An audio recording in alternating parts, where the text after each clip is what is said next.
దశాబ్దాల ఓఎన్జీసీ అన్వేషణకు ఫలితాలొస్తున్నాయి. కృష్ణా గోదావరి బేసిన్లో వెలుగు చూసిన క్రూడ్ ఆయిల్ నిక్షేపాల నుంచి ఆయిల్ ఉత్పత్తి ప్రారంభమైంది. ఓఎన్జీసీ చరిత్రలో ఇదొక మైలురాయిగా అభివర్ణిస్తున్నారు. క్రూడ్ ఆయిల్ కోసం భారతదేశం ఇప్పటి వరకు మొత్తం విదేశాలపైనే ఆధారపడింది.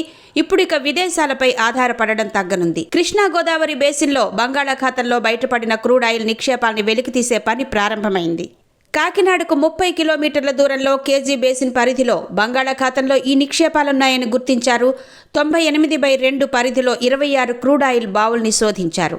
వీటి ద్వారా జనవరి 7వ తేదీన ఆయిల్ ఉత్పత్తి ప్రారంభమైంది. ఈ ఏడాది జూన్ నాటికి రోజుకు 45,000 బ్యారెళ్లు ఉత్పత్తి చేసే సామర్థ్యాన్ని చేరుకుంటుందని ఓ అంచనా. అటు గ్యాస్ పరంగా 10 మిలియన్ క్యూబిక్ మీటర్లు ఉత్పత్తి చేయవచ్చు. ప్రస్తుతం ఉన్న జాతీయ చమురు ఉత్పత్తిలో ఇది 7% ఉంటుంది. వాస్తవానికి కేజీ బేసిన్ పరిధిలో 98/2 బ్లాక్లో వెలుగు చూసిన క్రూడ్ ఆయిల్ నిక్షేపాల వెలికితీత నవంబర్ 2021కే ప్రారంభం కావాల్సి ఉన్న కోవిడ్ మహమ్మారి కారణంగా ఆలస్యమవుతూ వచ్చింది.